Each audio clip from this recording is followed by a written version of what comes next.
শুরুতে জানিয়ে দেব ইউক্রেনের যুদ্ধজাহাজ ডুবিয়ে দিল রাশিয়া। জানিয়ে দেব ইরানের উপর জাতিসংঘের নিষেধাজ্ঞা পুনর্বহালের পথে যুক্তরাজ্য, ফ্রান্স ও জার্মান। এরপরে রয়েছে বাংলাদেশ ও পাকিস্তানের ঘনিষ্ঠতায় ভয়ঙ্কর রকমের অস্বস্তিতে পড়েছে ভারত। সর্বশেষ জানিয়ে দেব ইউক্রেনের নিহত ১৯ রাশিয়াকে রক্তপাত বন্ধ করতে বলল যুক্তরাজ্য। ইসরায়েলের জন্য ভয়ঙ্কর কিছু অপেক্ষা করছে হুথির হুঁশিয়ারি।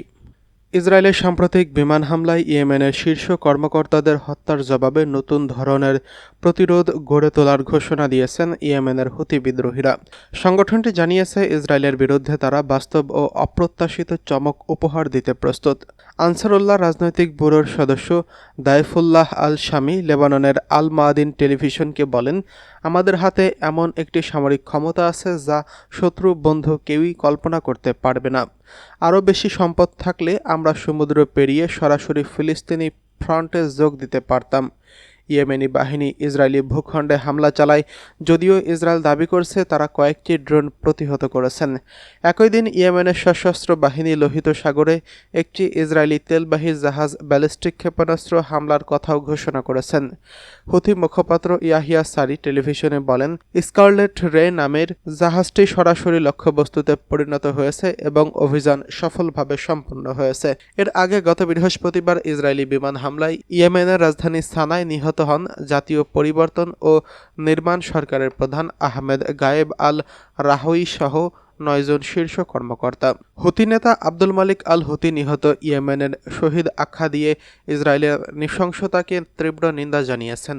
তিনি বলেছেন, নারী, শিশু ও নিরস্ত্র সাধারণ মানুষ কারোর প্রতি দয়া দেখায় না ইসরায়েলি শত্রু। এবার তারা মন্ত্রী ও বেসামরিক কর্মকর্তাদের নিশানা করছেন। এদিকে ইউক্রেন যুদ্ধে রাশিয়াকে অর্থায়ন করছে ভারত, অভিযোগ যুক্তরাষ্ট্রের। রাশিয়ান অপরিশোধিত তেলের বড় ক্রেতা ভারত এই ক্রয়ের মাধ্যমে ইউক্রেনে মস্কোর যুদ্ধ করছে এবং অর্থায়ন করছে নয়াদিল্লি। এটি বন্ধ করতে হবে বলে মন্তব্য করেছে হোয়াইট হাউসের বাণিজ্য উপদেষ্টা পিটার নাভারো। তিনি বলেছেন, ওয়াশিংটন রাশিয়া থেকে জ্বালানি আমদানি বন্ধ করার জন্য নয়াদিল্লির উপর চাপ বাড়িয়েছে। সোমবার ফিনান্সিয়াল টাইমসের প্রকাশিত একটি মতামত নিবন্ধে নাভারো বলেছেন, ভারত রাশিয়ান তেলের জন্য একটি বিশ্বব্যাপী ক্লিয়ারিং হাউস হিসেবে কাজ করেন। নিষেধাজ্ঞাযুক্ত অপরিশোধিত তেলকে উচ্চমূল্যে রপ্তানিতে রূপান্তর করতে ভারত সহযোগিতা করছেন। এর মাধ্যমে মস্কোকে প্রয়োজনীয় ডলার যোগান দিচ্ছে দেশটি।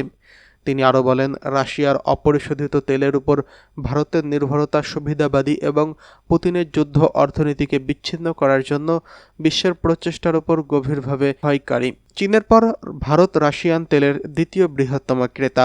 দেশটি ৩০%-এরও বেশি জ্বালানি মস্কো থেকে আসে, ফলে পশ্চিমা নিষেধাজ্ঞার মধ্যেও ক্রেমলিন রাজস্ব আহরণে সফল।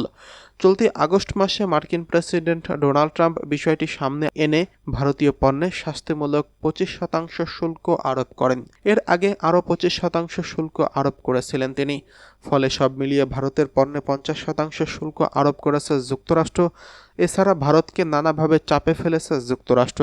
ফলে দুই দেশের সম্পর্কের টানাপোড়েন তৈরি হয়েছে। কিন্তু তা সত্ত্বেও মোদি মার্কিন শুল্ক মোকাবিলা করার ঘোষণা দিয়েছেন।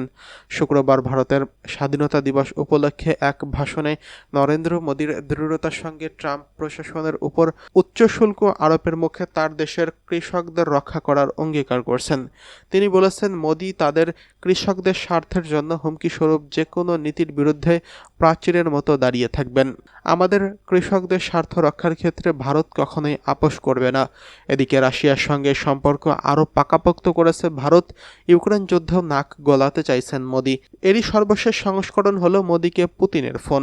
রাশিয়ার প্রেসিডেন্ট ভ্লাদিমির পুতিন ভারতের প্রধানমন্ত্রী নরেন্দ্র মোদির সঙ্গে টেলিফোনে কথা বলেছেন। সোমবার সন্ধ্যায় ভারতের প্রধানমন্ত্রীর কার্যালয় থেকে এক বিবৃতিতে জানানো হয়েছে, প্রধানমন্ত্রীর মোদি টেলিফোন আলাপে ইউক্রেন যুদ্ধ প্রসঙ্গে ভারতের অবস্থান পুনর্ব্যক্ত করেছেন। পরে গভীর রাতে রুশ প্রেসিডেন্ট ভ্লাদিমির পুতিনকে ধন্যবাদ জানিয়ে ভারতের প্রধানমন্ত্রী নরেন্দ্র মোদি বলেন, ইউক্রেন যুদ্ধ এবং দুই দেশের পারস্পরিক সম্পর্কের প্রসঙ্গ এখানে উঠে আসে।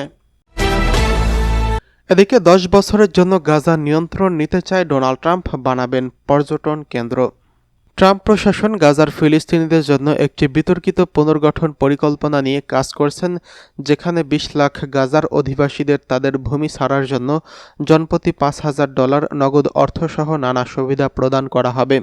এই পরিকল্পনার আওতায় গাজায় যুদ্ধবিধ্বস্ত ভূখণ্ডটি ১০ বছরের জন্য যুক্তরাষ্ট্রের নিয়ন্ত্রণে আনা হবে এবং একে অত্যাধুনিক পর্যটন কেন্দ্র এবং প্রযুক্তি হাবে রূপান্তর করা হবে। দ্য ওয়াশিংটন পোস্ট এক প্রতিবেদনে জানিয়েছেন, হোয়াইট হাউসে আলোচিত ৩৮ পৃষ্ঠার এমনই এক প্রস্তাবনা থেকে এই তথ্য ফাঁস করা হয়েছে। এই পরিকল্পনাটির নাম Gaza reconstitution, economic acceleration and transformation trust. এই প্রস্তাবনায় গাজায় অধিবাসীদের স্বেচ্ছায় অন্য দেশে ছেড়ে চলে যাওয়ার অথবা গাজার ভিতরে সুরক্ষিত অঞ্চলে স্থানান্তরের হওয়ার আহ্বান জানানো হবে। তাদের ভূমির উপর অধিকার ছেড়ে দেওয়ার বিনিময়ে দেওয়া হবে একটি ডিজিটাল টোকেন, যার মাধ্যমে তারা নতুন জীবন শুরু করতে পারবেন। এছাড়া যারা তাদের ভূমি ছেড়ে অন্যত্র চলে যেতে রাজি হবেন তাদের প্রত্যেককে দেওয়া হবে $৫০,০০০ করে, ৪ বছরের ভাড়া ভর্তুকি এবং ১ বছরের খাদ্য সামগ্রী। এই টোকেনের মাধ্যমে তারা গাজার নির্মাণাধীন ৮টি এআই চলতে স্মার্ট সিটি এর একটি অ্যাপার্টমেন্ট পাবেন এবং অন্যান্য দেশে জীবনযাপন করতে শুরু করতে পারবেন। এই প্রস্তাবনায় গাজাকে মধ্যপ্রাচ্যের রিভিয়েরা হিসেবে গড়ে তোলার পরিকল্পনা রয়েছে, যেখানে কাঁচ ও ধাতুর সুউচ্চ ভবন, পার্ক, গলফ কোর্স এবং বিশ্বমানের রিসোর্ট থাকবে। এখানে পর্যটন ও প্রযুক্তি হাবে রূপান্তরিত হবে, যা গাজার অর্থনীতি পুনর্গঠন করবে। এই পরিকল্পনা ইসরায়েলিদের প্রতিষ্ঠিত গাজা হিউম্যানিটেরিয়ান ফাউন্ডেশন কর্তৃক করা হয়েছে এবং এটি বাস্তবায়নের জন্য সৌদি যুবরাজ মোহাম্মদ বিন সালমান এর নামেও বিভিন্ন মেগা প্রকল্পের পরিকল্পনা রয়েছে। এসব প্রকল্পে সরকারি বেসরকারি যৌথ বিনিয়োগের মাধ্যমে অর্থায়ন করা হবে। এছাড়া ট্রাম্প সম্প্রতি টনি ব্লেয়ারের সাথে গাজা পুনর্গঠনের বিষয়ে আলোচনা করেছেন এবং এই পরিকল্পনার বাস্তবায়ন নিয়ে কাজ করছেন। এটি একটি নতুন গাজার ভূরাজনৈতিক কাঠামো তৈরির পরিকল্পনা হিসেবে দেখা হচ্ছে, যা আন্তর্জাতিক সম্প্রদায়ের মধ্যে ব্যাপক আলোচনার জন্ম দিচ্ছে। নরেন্দ্র মোদী এবার দেশের সামনে মুখ দেখাতে পারবে না, হুঁশিয়ারি রাহুল গান্ধীর। ভোট চুরি তথা ভোটার তালিকায় কারচুপি নিয়ে ভারতের রাজনীতি এখন সরগরম। এর মধ্যেই কংগ্রেস নেতা রাহুল গান্ধী অভিযোগ করেছেন, ভোট কারচুপির এমন প্রমাণ তার হাতে আছে যা প্রকাশ হলে প্রধানমন্ত্রী নরেন্দ্র মোদী দেশের সামনে মুখ দেখাতে পারবেন না। এমনকি ভোট চুরির অভিযোগ প্রমাণে হাইড্রোজেন বোমা ফাটানোর হুঁশিয়ারি দিয়েছেন লোকসভার বিরোধী দলীয় এই নেতা। সোমবার ১ সেপ্টেম্বর এক প্রতিবেদনে এই তথ্য জানিয়েছে ভারতীয় সংবাদ মাধ্যম স্ক্রল ইন। রাহুল গান্ধী বলেছেন, তার দল শিগগিরই ভোট চুরির প্রমাণ হিসেবে একটি হাইড্রোজেন বোমা প্রকাশ করবে। তার দাবি, এই তথ্য সামনে এলে প্রধানমন্ত্রী নরেন্দ্র মোদী দেশের সামনে মুখ দেখাতে পারবেন না। বিহারের পাটানার ভোটাধিকার যাত্রার সমাপনী অনুষ্ঠানে ভাষণ দিতে গিয়ে রাহুল গান্ধী এই অভিযোগ তোলেন। তিনি বলেন, মহারাষ্ট্র বিধানসভা নির্বাচন, ২০২৪ সালের লোকসভা নির্বাচন, বেঙ্গালুরু সেন্ট্রাল আসনে ভোট চুরি হয়েছে। তিনি বলেন, তার দল ইতিমধ্যে প্রমাণ করেছে কিভাবে বেঙ্গালুরু সেন্ট্রালের মহদেবপুরা বিধানসভা এলাকায় ভোট চুরি সংগঠিত হয়েছে।